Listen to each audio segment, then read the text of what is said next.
Interim chief Eliot Isaac gets the position permanently.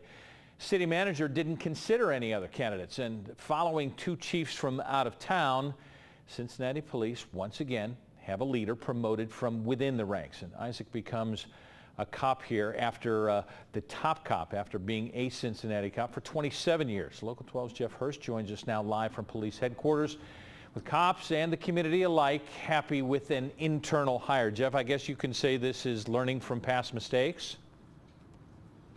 I think that's a safe statement.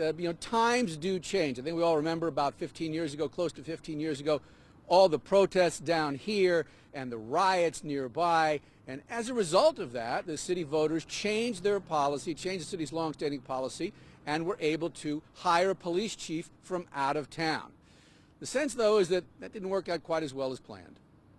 My decision and the approach was predicated on what made sense for now. And what made sense, said City Manager Harry Black, was hiring a police chief from within the department rather than going outside.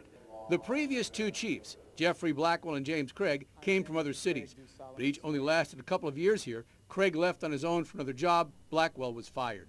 Community leaders said promoting from within, at least this time, was a good idea. We have went out of the city twice, didn't work, so I think this is a good move to go in the city because he knows the city, and anyone that knows something is better than someone coming into. I think the time is right to stay internal right now. I think given the current crime and gun violence trends in the city, we need continuity, we need stability, we need somebody that understands the department, has been there, doesn't have to go through a learning curve. While previous Chief Blackwell was let go by the city manager who cited poor leadership and morale, Blackwell did have good relations with many in the community and created some programs such as cops mentoring students, which the new chief will continue. My predecessor did an outstanding job in engaging our youth.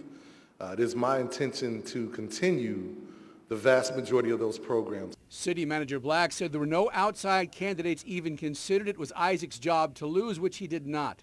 And as the mayor noted, times are different now. 15 years ago, civil rights leaders were marching on City Hall against the police, which they're doing in many other cities right now. And right now, our civil rights leaders who are sitting here with us are marching arm in arm with our police in the neighborhoods against crime. As you just heard from community leaders and city leaders, there is a real sense that Eliot Isaac is the right person at the right time. Now, if shootings spike again next summer, we'll see how long the good feelings last. But for now, this is a well-respected person, low-key but well-respected, and there's a lot of good feelings here at District 1 and around the city. Live at District 1, Jeff Hirsh, Local 12 News, back to you. Yeah, let's hope the good feelings continue. Early next year, Chief Isaac, the city manager, and the mayor will have a series of public meetings to talk about the citizen problems and a way to reduce crime. Talk about the priorities there. You will hear about the new chief's priorities moving forward, coming up on Local 12 News live at 6 o'clock.